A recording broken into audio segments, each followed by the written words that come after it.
the bus going round and round. Got the wheels on the bus going round and round. Yeah, wheels going round and round. Yeah, and we rolling through your town. Yeah, hey, round and round and round and round and round. What's going on, everyone? Welcome into another episode of the Big Ugly Sports Show, brought to you by the one, the only Bank of Dudley. We are your first, your only source for mediocre, below average, inconsistent sports coverage. Glad you could join us today. My name is Chill. Got a special panel up here today. Not the whole crew here. We'll dive into why Opie was unable to join us this morning. But a lot to talk about today. The new rankings come out. Is Georgia in, regardless of what happens in the SEC Championship? Who's going to make it? And we have a special guest picker also at the end of the show. But for now, let's just meet who's in here with us. And sitting to my left, I'm going to give him a little intro music if I can find it right here. We'll give him Laws right here. To my left, the guy who helped cook breakfast for the bus guys this morning. And I may get this wrong, but he is the assistant DA. That's right. Name the district. Oconee Circuit. The Oconee Circuit. Okay, I knew I'd get it right. Ladies and gentlemen, we've got Mr. Brad Childers in here with us this morning. Y'all put your hands together for him this morning.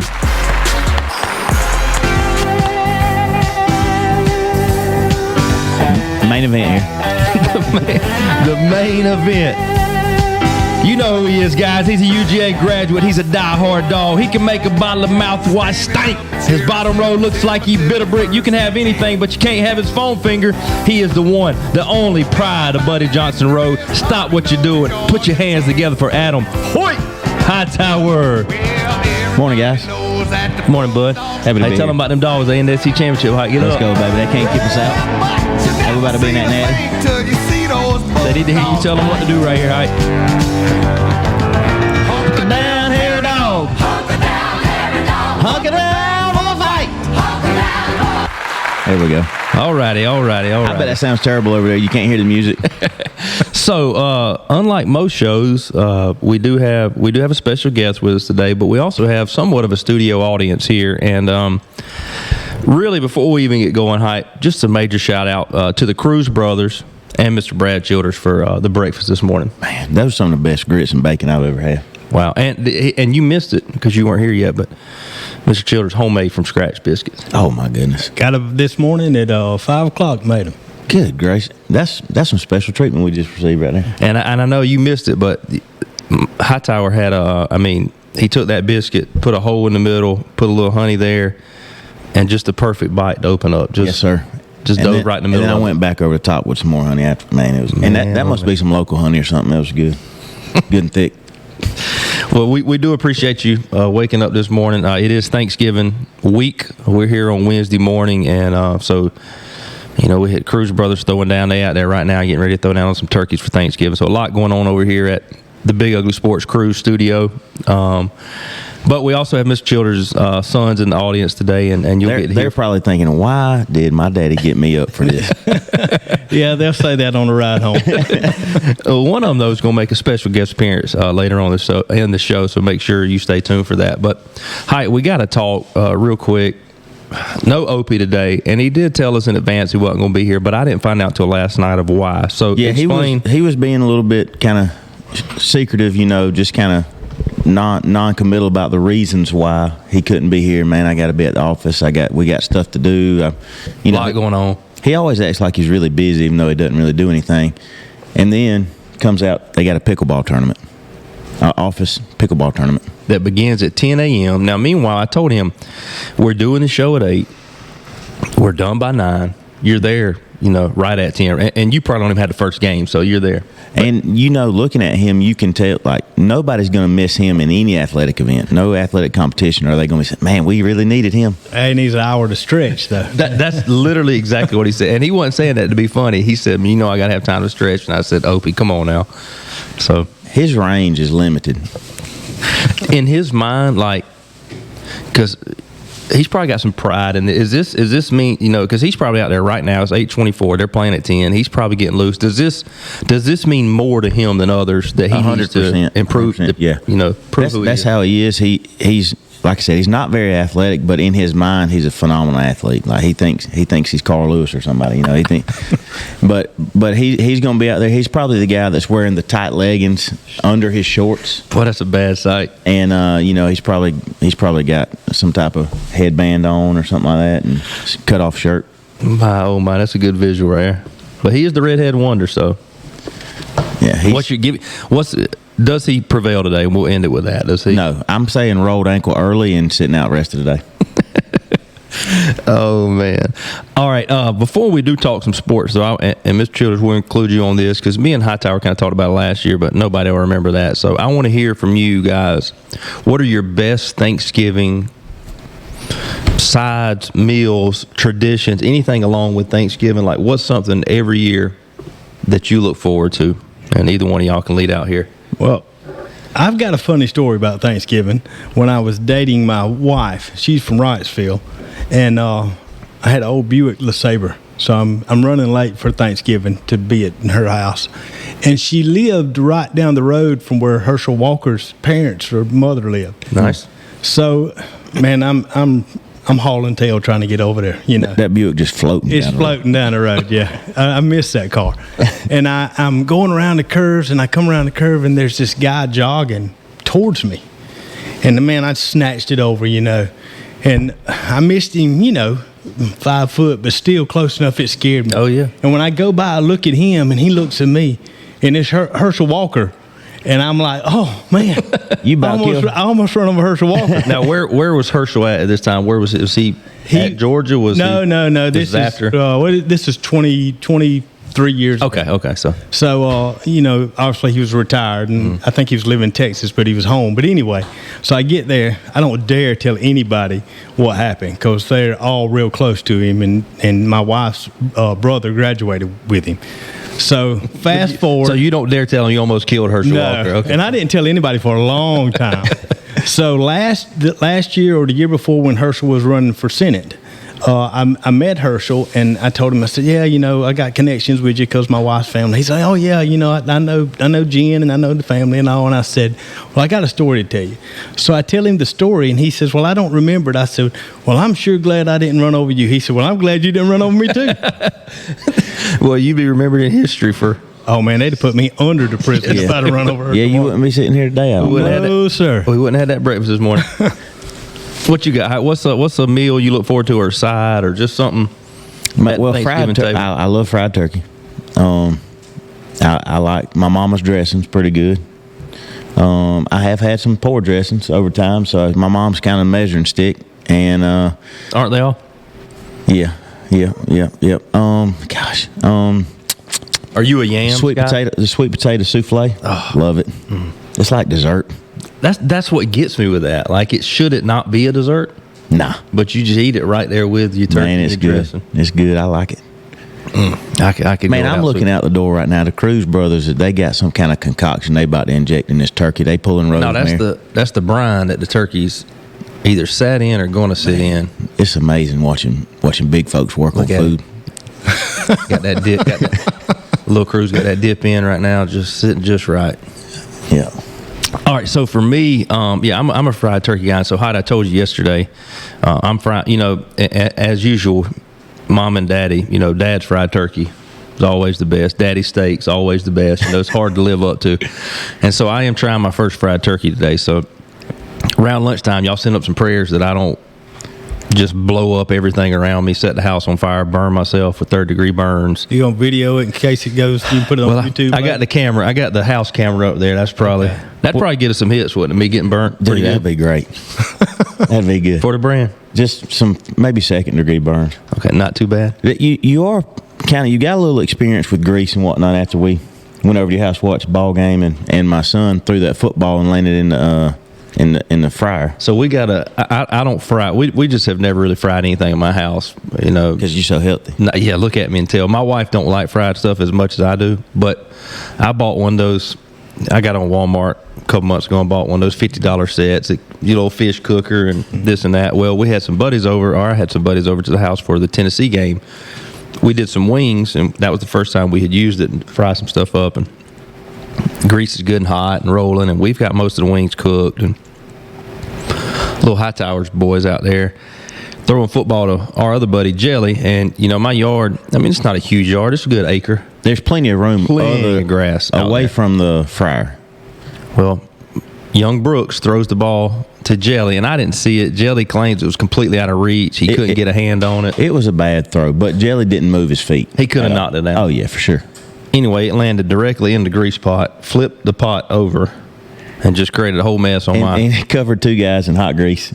Well, weren't you limited on wings? Because I heard on the episode that you weren't going to have enough wings. They were talking about you not having them. They run there, man. We had so many left over. Well, before we gave him a hard time, Yeah. there was going to be, it was kind of like A cheese tray, and that was kind of something like that. But now he's going to claim that after the fact, because we gave him such a hard time for a week because he had a big spread then.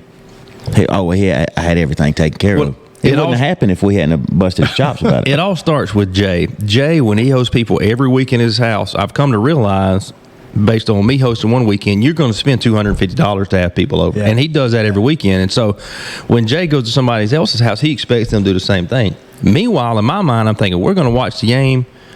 I can throw some sausage on the grill. Everybody gets one wing. Everybody gets one small, like 2-inch sausage. Yes. Which easy now. Okay. Easy on the 2-inch sausage. But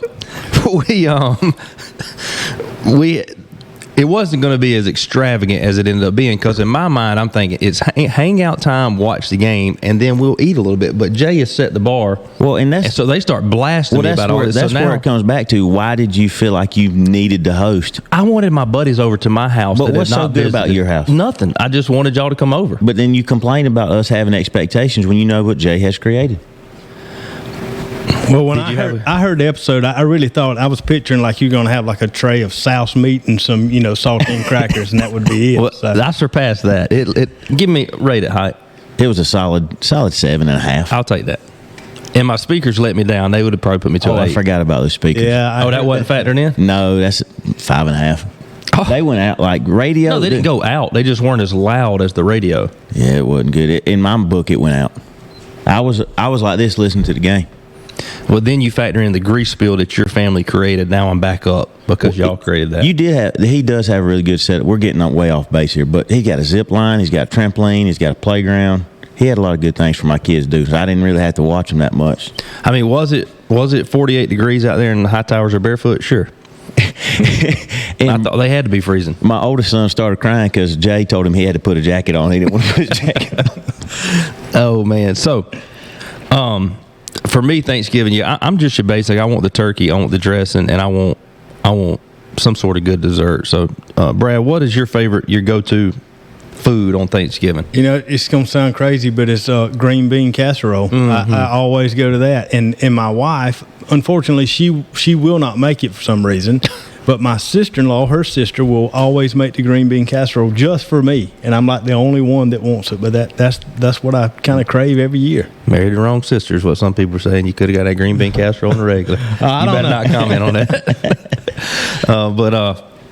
So on the other side of the break, we're going to talk some college football. But before that, I do want to hear, as Braves fans, I know it's not baseball season, but I saw yesterday where the Dodgers have signed Blake Snell to a 5-year, $180 million, I think. So that bodes well for Max Fried, is what you're getting at. Does it bode well for the Braves? That's what I mean, as far as Max Fried coming back to the Braves.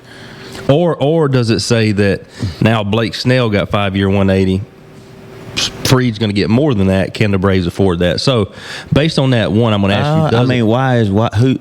Do you really think Blake Snell's better than Max Fried? No, that's what I'm saying. So, if Blake Snell's getting 5-year, 180, Max Fried's going to probably get more than that, right? I think Blake Snell is better than Max Fried. Oh, I don't. Well, didn't he? He's more recent one. He's won a Cy Young. He's won 2. Yeah. Okay. So, anyway, if he's projected as better than Blake Snell, it would be bad for the Braves. But they are clearing salary cap. That's why they got rid of Soler. And, I would like to have him back in Atlanta. However, team is more important than one guy. I don't like to see him. And Double A is always, he's held true to that. You can agree with him. And if you get somebody who's willing to take a deal like Ohtani got, where they're gonna back end, however it's what's the term called, where they deferred payments. then maybe that would open up some other possibilities. But I mean, if Dodgers are signing somebody, then maybe that is good for the Braves. But there's still other big suitors. Now the Padres are going to need somebody. The Phillies are probably going to be in the market. Maybe the Yankees and Red Sox. So, does your prediction today, I know it's just a whim or a hunch, is Max Fried an Atlanta Brave next year? No. He's somewhere else. Mm-hmm.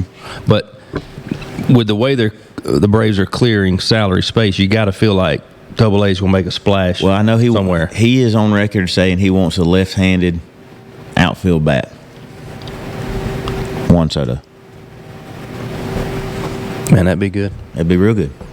I like where your head's at, high. Mm-hmm. All right.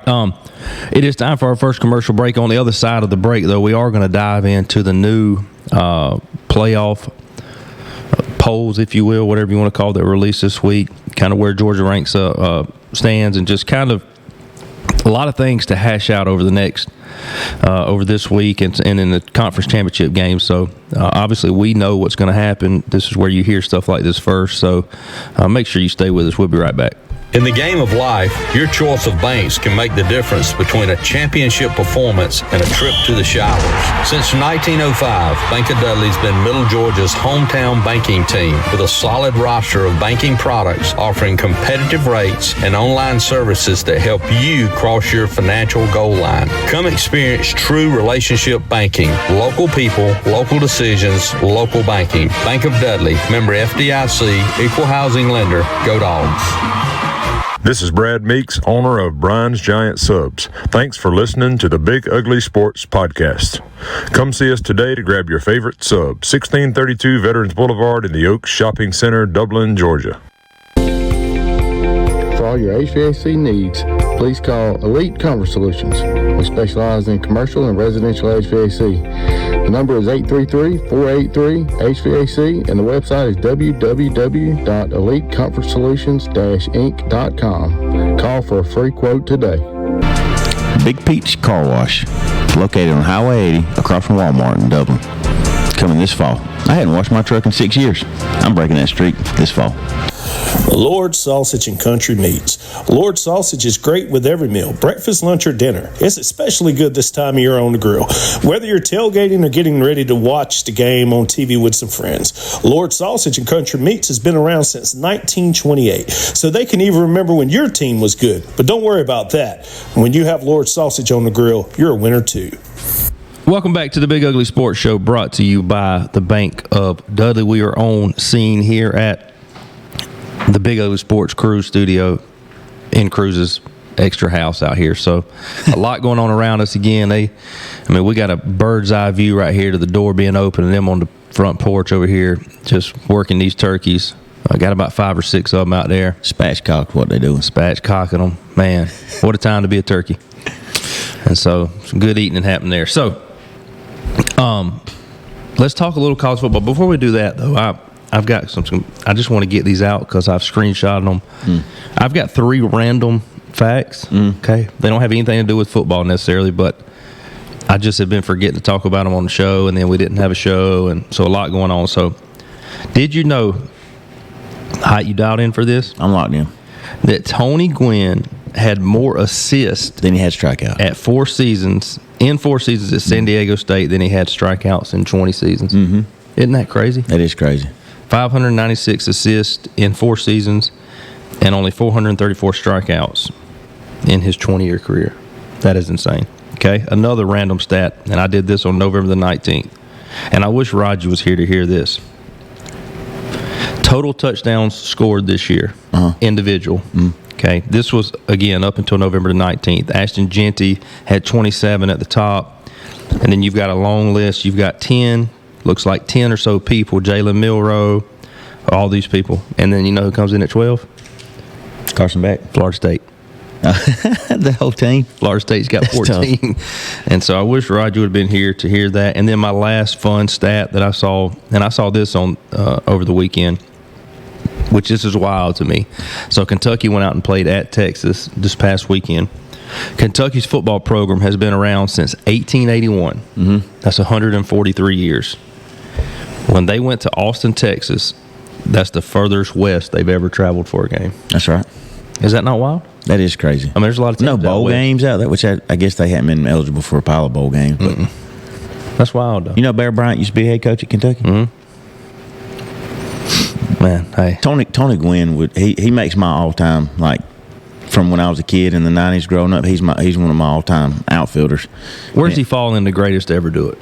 As far as hitters, man, I mean, it's We'll just go baseball. I mean, just go. I don't know. I mean, I'm not a super knowledgeable baseball guy, but he's Don't say he's just short, right? well, Don't say he's just short, right? well, if I'm willing to sell myself short there, and people think that I'm logical and reasonable in my comments, then maybe they'll believe me on something later on. You know what I mean? Okay. But got to be up there with Ted Williams. I know he Dude didn't just could hit. I know he didn't hit a lot of home runs, but I mean, I've told my sons that, guys, like, and I've shown them YouTube videos. This is what hitters are supposed to be: to make contact, get on base. I mean, unless you're just boo-oopsing on that thing. And you can remember what they always said, that his go-to was tee work. Just hitting off the tee. That's right. Does, in today's game, does he have the same or similar success? Oh, well, he's probably more successful. I mean, because back then, it was change the speeds and location, and he was outsmarting pitchers left and right. And nowadays, it's just throw it as hard as you can. So I think he'd be more successful, and he probably might get a few more over the wall with that increased velocity. That's fair. All right, let's talk a little college football. And so the new rankings, playoff rankings, came out this week, actually last night. And so the top four getting a bye: Oregon number 1, no change there; Texas number 2, Miami number 3, Boise is number 4. And these are just projected conference champions, right? Yep, this is just, and so. And the thing is, I was listening to Ricky Bubba on the way here this morning. They were just talking about, like, these are really, I mean, obviously it's just something for people to talk about. They really have no meaning until the end, because there's so many people that have to play each other. But the first round matchups right now would be Tennessee at Georgia, Arizona State at Ohio State, Indiana at Penn State, SMU at Notre Dame. Here's what I would like to see right here, because the committee is definitely manipulating things the way they want to. They should manipulate it in a way where we get the most intriguing matchups here. So Tennessee and Georgia first round is not an intriguing matchup. They've already played. They've been playing for years. I want to see, somebody else come to Athens that's never been to Athens. Well, obviously this would be today, but I mean, Texas and Georgia more than likely are going to play each other. So that leads to a whole other conversation. Obviously, if Georgia beats Texas, Texas is still in. Their only 2 losses being to Georgia. Let's back it up just real quick right here. Just put it in reverse. The committee it's a clown show up there, it seems like to me. I cannot figure out the rhyme or reason to why they're picking other than the top 4, because if you project those to be your conference champs, those are locked in at 1 through 4. But everything after that doesn't make sense to me. I mean, does it come down to, well, they only have 1 loss and you have 2 losses, so they're better than you? That's essentially what they're saying. Yeah, it don't matter who it's to. Strength of schedule doesn't matter. None of that other stuff matters. And so it sucks, because, like, as a Georgia fan this year, you can think about, man, how many exciting games we've had to look forward to. Now, going to some of these places, not so much fun, but, we played UMass this past week, and I know, Brad, you said y'all went. Oh yeah, had a good time. But as a Georgia fan, I'm gonna watch that game, but I'm not like itching to watch it. Mm-hmm. You know what I mean? So the way the playoff rankings are, it's going to encourage Georgia to play 5 UMasses and the rest conference instead of some of these good matchups that people want to see. And so, and really, I have enjoyed this college football season so much, and not just Georgia games, watching other football games, because you're getting matchups you hadn't seen. You're getting upsets, and it's just been a lot of fun, because there have been some really evenly matched games going on. And like you said, if strength of schedule does not matter, which Kirby's on record saying he's going to play tough games because that's what he wants to do, but if strength of schedule doesn't matter, I mean, why put your players and your program through the ringer like that if there's no reward for it? Because I saw a graphic yesterday. Georgia had as many wins versus top 10 teams as like number 1, number 2, number 3, number 5, number 7, 8, 9, and 10, all of those combined, Georgia had more wins versus top 10 teams. And they got the number 1 strength of schedule in the country.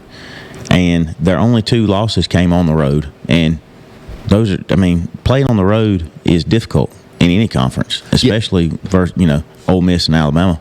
See, and the type of way these people are, this committee, they're going to look at Georgia's loss at Ohio State and say, at Ole Miss and say, man, Ole Miss lost against Florida. But I think you said it, like home field advantage in the SEC is different than a lot of other places. Mm-hmm. So if we'd have played Ole Miss at home, it would have been a different ballgame, I'm sure. And so Ole Miss's loss at Florida, in my opinion, speaks more to Florida than. Well, and also Florida's kind of on a heater right now. They are, and we were all sitting here on this show a month ago talking about how Sunbelt Billy, he won't make it through the season, and they've extended him, and the players have been galvanized, and they're playing the best ball they have under him. That's a good vocabulary word there, huh? Mm-hmm. Galvanized. You've been digging on that one? It just came to me. I'm watching that them boys out there spatchcocking those turkeys, and it's got my juices flowing. Must be something out there galvanized. So they galvanizing something. It's like they with Florida, everybody wanted to fire Billy. They said, hey, we're going to keep him.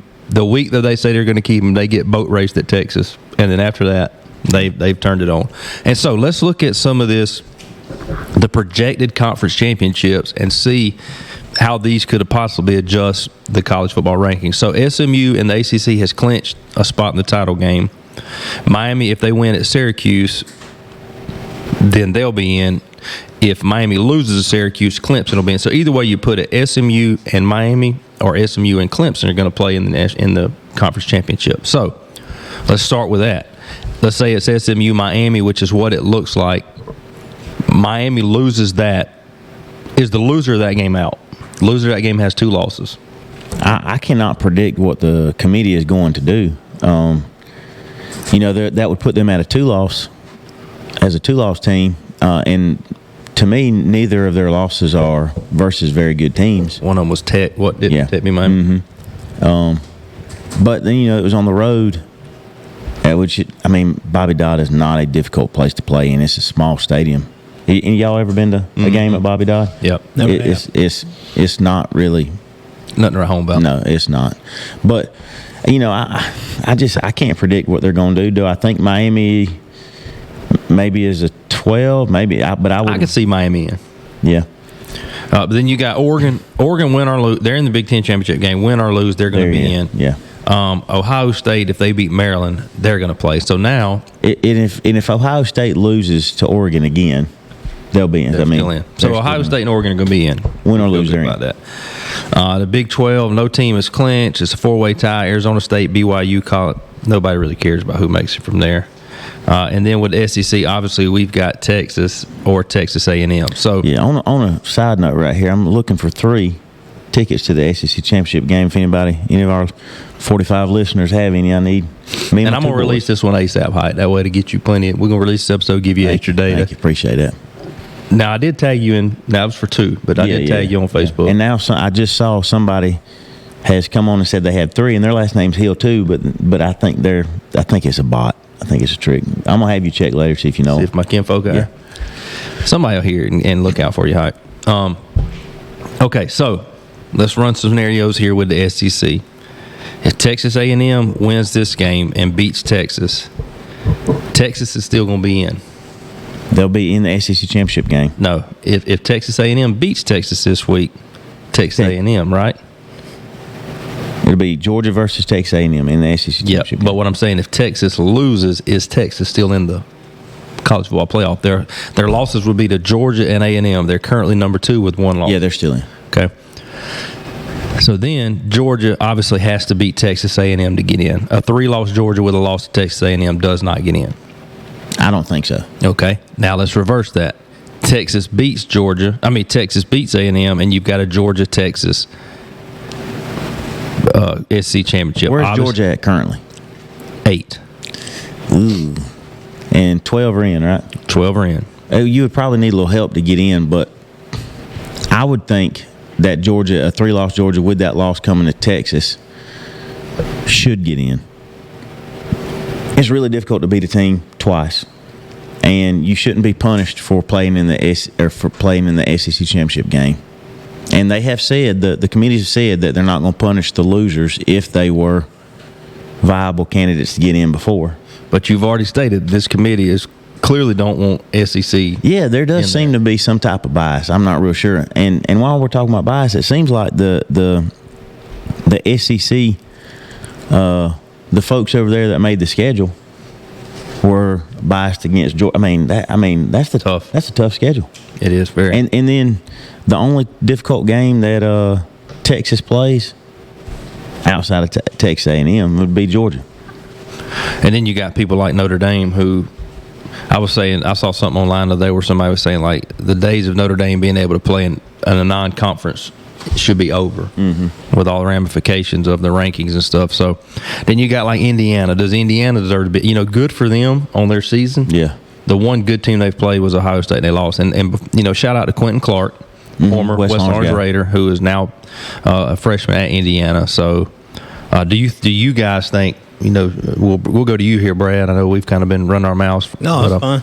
Does a team like Indiana, who only has one loss on the year, but it was against Ohio State, and that's been the only tough team they've played, do they deserve to be in the top 12? Well, I want to go back to something else because I am not near as schooled on football and looking at stats as you guys are. I mean, I just never really followed it until my son started playing. But if you understand how the committee is making these decisions, then that takes away the beauty of them making the decision.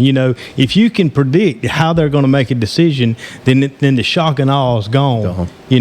I don't think you'll ever be able to predict how they're making their decision. Right. So, that doesn't answer your question, but yeah. I see your point there, and it does make it. There's a lot of room for, discussion and debate, and folks getting fired up about it, and that is good for the game, I guess. However, you would want to see some type of rhyme or reason to it. You know what I mean? There's got to be some way to say, all right, here's what you have to do to get in, and if you take care of business and do these things, then you're going to be ranked higher than this team or whatever. And I'm not associated with any team other than my fanhood or whatever. But you didn't play college football. No, not like Rogers. Yeah. But as a coach, I just couldn't figure out. I'd be very frustrated if I did not know what we needed to do to get in. Well, and you look at other teams like Indiana, like you said, great for them that they're having a great year, and that's probably one of the best they've had in the last several decades or whatever. But does anybody think that they are better than Georgia or a top 12 team? No. Right. And so you look at their schedule; they've played nobody. The most difficult team they played was Ohio State, and they got smoked. And Rogers brought this up. He likes to talk about how there's a recency bias in favor of Georgia because they've been good for so many years recently. People always assume that they are one of the top teams. But I think that there is some legitimacy to the idea of, this team has a deep roster. You look at their recruiting, they've been in the top 5 recruiting for the last whatever. They have consistently developed players for the NFL. So those things I think should play a factor in on preseason rankings and how one program is viewed versus another player. You got Indiana bringing 15 guys from James Madison University. They are playing well together, and they're beating teams that are not very good, but those guys are not the same guys that are being recruited in the SEC, and there's a reason for that. So if you line Indiana up on the field versus these guys, maybe out of 10 games, they might win one, but more than likely, Georgia's going to win, or Tennessee or Alabama or whoever. And so I would say somebody like Indiana does not deserve to be in, even if they only have one loss. Well, we will see. And like I said, these rankings come out each week literally for people, important people, and then people like us to discuss. But they're really the only ones anybody's going to pay attention to is after the conference championships. Then everybody will be glued to their TVs trying to see who's ranked where and who's going to be doing what. But it is that time for our final commercial break. On the other side, we're going to welcome in our special guest picker and also make our picks for this week. So y'all stay with us. We're going to have a real quick commercial break. We'll be right back. Bank of Dudley is proud to sponsor the Big Ugly Sports Show. Wherever you're listening to your favorite sports show, you can also be banking with your favorite bank. Bank of Dudley offers mobile and online banking platforms to make managing your money easy. Get on that Bank of Dudley bus. Bank of Dudley since 1905, member FDIC. Welcome back to the final segment here of the Big Ugly Sports Show, brought to you by the Bank of Dudley. And we'd like to welcome in our special guest picker for this week. And he has got up bright and early with his dad to come over here and cook us some breakfast. And we're excited to have him on the set, Mr. Ford Childers. Welcome in, Ford. Good morning. Happy to be here. And I know we didn't give you any headphones, but you can hear us loud and clear. Oh, yeah. Sorry, dropped the ball on that one. But if you will, Ford, I know you kick at Bleckley, or you've kicked. It's past tense now, unfortunately. But tell us a little bit. I know you're a senior. Tell us a little bit about how the season went this year, and kind of, what we've got going on in the future for you. Well, the season we struggled early on. We lost games we should have won, and we were falling apart early on. But last couple of weeks we really came together and made the playoffs by hair. We got in and had a good first round win. And, unfortunately, we lost last week to Fitzgerald. Close game, wasn't it? Very close game. We led the game first half. I mean, we were dominant. We played really well, but they were just a better team and lost 28-24. I got you. And Ford is, I don't think we know the exact number right now. I have to get back with it, but Ford could potentially be the all-time leading scoring kicker in Bleckley County history. What did we say, 120? 170, 180. Oh, I'm sorry. I cheated you a lot right there. 170 to 180.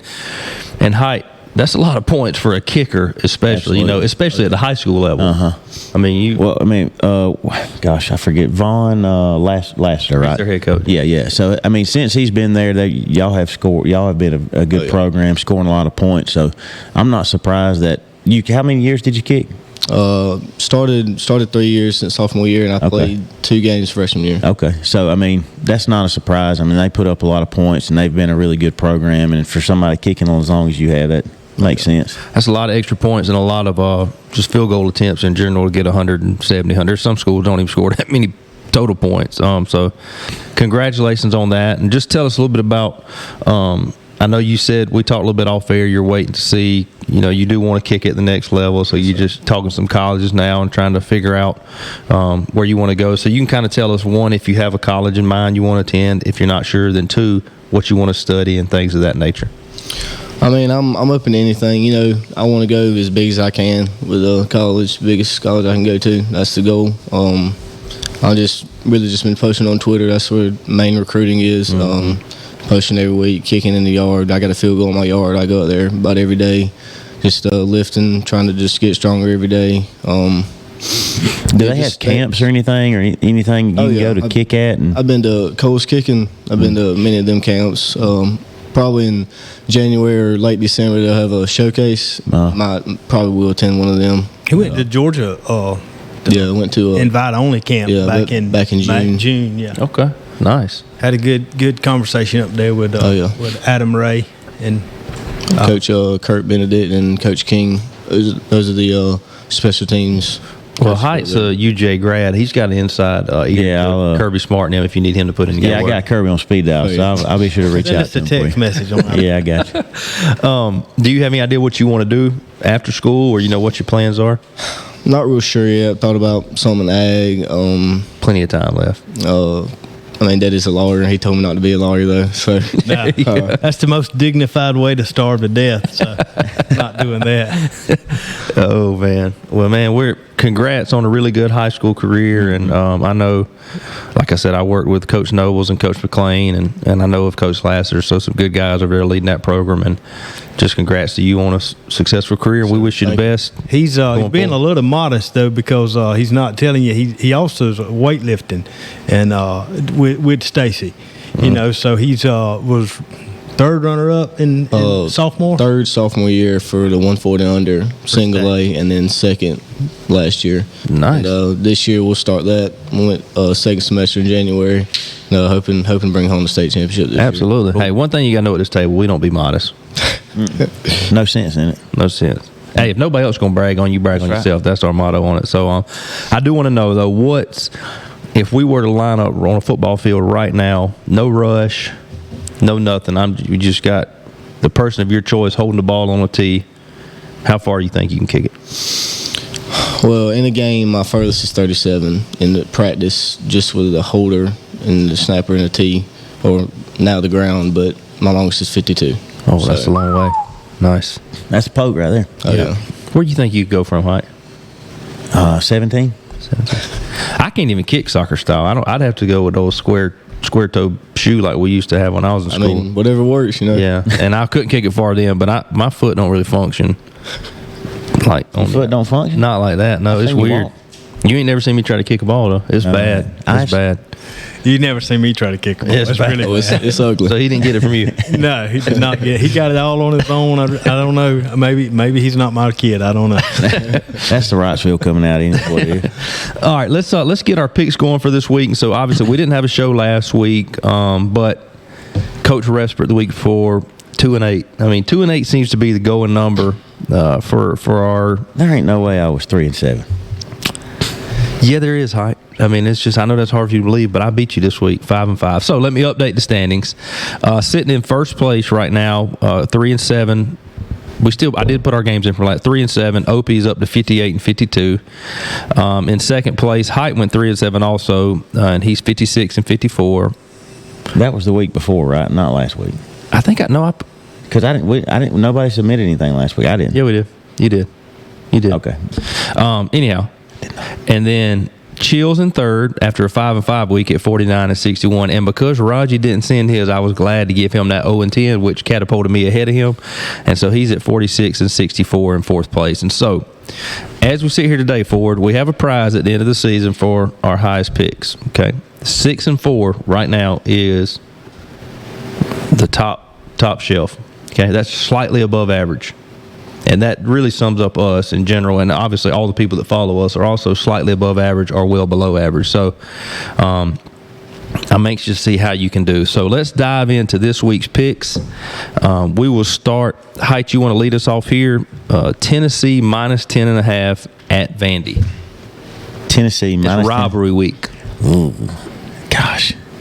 Vandy. Is there a reason every time we go over these on the show, you're acting like this is the first time you've seen them? It's because, one, I every week. What, Chuck? You're looking at my screen every week, and you're going, oh, Tennessee, they're minus what? Oh, Tennessee. Meanwhile, I've texted you every one of these is a game time decision for me. That's why you pick them, because they're a showtime decision. Yeah, same thing. I'll take Tennessee. Tennessee on the road, minus 10.5. All right, Ford, what you got? I think the coach got a lot of pressure to stay in the playoffs.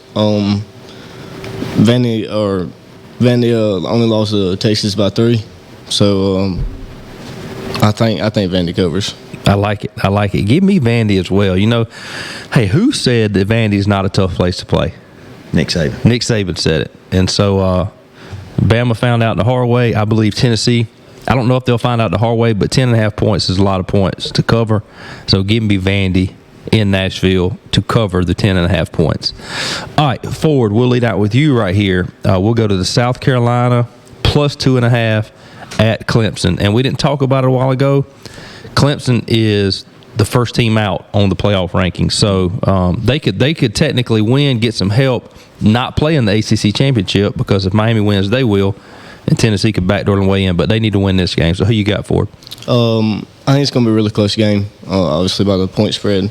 I think the Clemson defense works really well at home, but I'm going to take Clemson. Got Clemson, all right. I'm going to go SEC here. I'm going to take South Carolina for their outright win. Ooh, a little upset, a little beamer ball. Mm-hmm.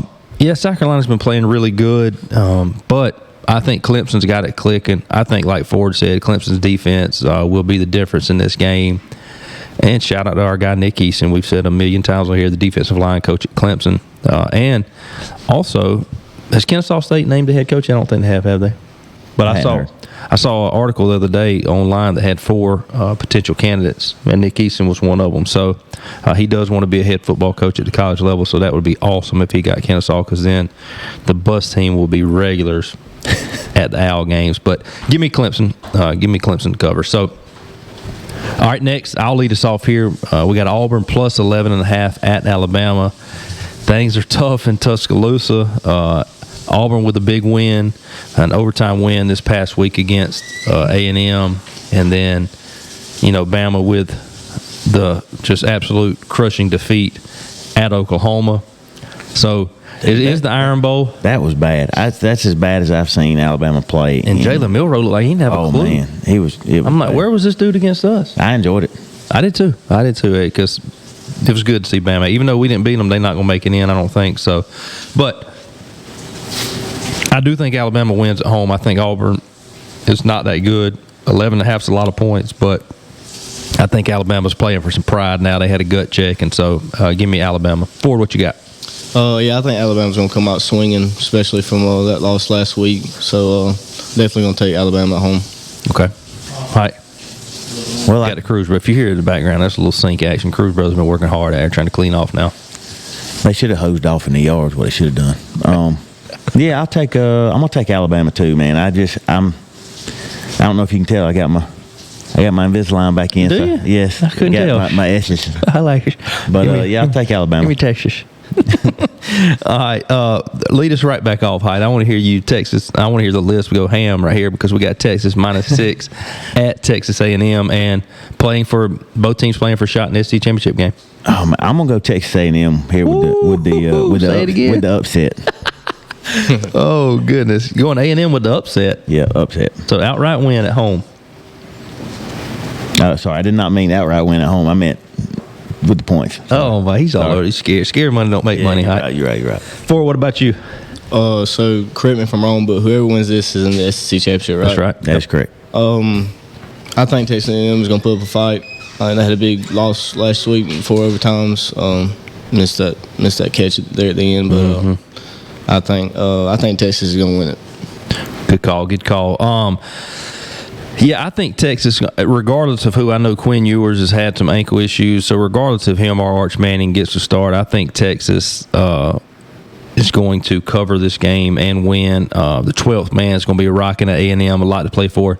If A&M would have beat Auburn last week, my pick would be different. But I think because they would have been playing for a spot in the SEC championship and then a spot in the playoffs, but they're pretty much out of the playoffs now, and so but I'm sure this rivalry is going to run deep. But give me Texas on the road in an exciting game that I'm looking forward to watching. So, and before we make our last pick right here with the UGA, what do y'all think real quick about the new overtime rules where starting in the third overtime you get one play from the 3-yard line? I don't like it. You just like we've been doing, make them go for 2. Yep. In the third. Let that thing play out more. Okay. Free football. Yeah. Well, it was an exciting ending to that game. Then like Ford said, the A&M fella just dropped it wide open in the end zone to tie it up. All right. That's tough. We got Georgia Tech plus 19.5. Clean old-fashioned hate. Traveling to Athens. Georgia Tech, a lot on the line for them. It's rivalry. They've got a chance to end Georgia's bid at the college football playoff. Obviously, they're already bowl eligible. A lot of things good happening to Georgia Tech. Georgia really needs to win this game leading up into the SEC championship. So I don't care, Ford, height, whichever one of y'all want to lead off, but we got Georgia Tech plus 19.5 at Georgia. Go ahead, Ford. I'm a Georgia fan, so I'm going to have to go with Georgia, but I don't think it's going to be more than 20. So you got Tech on your pick, but Georgia to win. Yeah, Tech to cover, but Georgia to win. Okay. I think Georgia Tech, they're coming strong, but I think Georgia's just a better team, and it's at home, so. I think home makes a big difference here, too. Hi. Yeah, I agree with him. I'm gonna take the Tech and the points. I like Coach Key. I like what they're doing over there. I think that's good for the program as far they've shown some mental toughness. They beat Miami at home. I don't think they're a pushover anymore, and I'll take them in the points. Yeah, that's a lot of points for this game. Especially with Georgia's inability to seems cover spreads this year. Even going back to UMass last week. And shout out to Romello Height, a guy that played at West Lawrence, ended up graduating, going over to Dublin and playing and graduating. And this is his third school in as many years, but he's having a really good year for Tech and has made some big plays last week in their win. And so to say all that to say I'm with you guys. Give me Tech, but give me Georgia for the win. And I hope Georgia proves. This is a pick I hope I lose. But I do think 19.5 is going to be a lot. But it's good that it's in Athens, because I think even though Bobby Dodd's not a tough venue to play in, it's just a different atmosphere there, and so Georgia's going to need the fans rocking to get us into the SEC championship. All right, any closing thoughts today? Height, you got anything to wrap us up? One thing I did see that I want to mention was the equipment manager for Cal. I don't know if y'all saw this. I saw it. You saw it. All right, so it's after a game, like everybody's rushed the field or something. A fan runs up, steals a Cal football helmet. The equipment manager's like propped up on a equipment box, just chilling. He sees it, takes off on a dead sprint, and absolutely destroys the dude with a tackle and suplex. And so anyway, get the helmet back. Yeah, got the helmet back. So then the next week at practice, the head coach brings the equipment manager up in front of the team, and the team, big, huge, a whole team meeting there. They got the video of it on the big screen. And they show it, and they go absolutely. The team goes crazy. Was it somebody filming it with their camera, or no? It was like TV. You know, the game footage, team footage where they had been recording. It was just running after everybody was on the field. It was great. Sign him up. Yeah, that's like Georgia did the other day with the kicker, the kicker, the punter. Yeah, he brought him down and trying to teach everybody how to tackle. So. Good stuff there. Well, Mr. Childers, thank you for coming on. Thank you for breakfast. Appreciate you for listening to the show. And Ford, appreciate you coming on, being our guest picker this week. And, hey, 6-4 is right there in front of you. I hope you get 7-3 for it. We'd love to see you go 7-3, because right now we got a 3-way tie at 6-4, which one of those sitting in here, over here, probably rooting against you. Josh Cruz is sitting there at 6-4. I can guarantee you, if you hit 7-3, there's no chance anybody catches you. No, that's it. We're running out of time quick. And so, but we appreciate y'all for joining. Hype, bring us home, buddy. Hey, be sure to check us out on Facebook, on thebiguglysportshow.com, on Spotify, and Apple Podcasts. Yep, thank you to all of our sponsors. Obviously, the Bank of Dudley providing Josh Cruz to provide the breakfast this morning. So shout out to them and also the rest of our sponsors. But we appreciate all you do. Hype, tell them wherever they're at, whatever they're doing, what do they need to do? Get on that bus. Got the wipers on the bus going swish, swish, swish. Got the wipers on the bus going swish, swish, swish. Wipers going swish, swish, swish.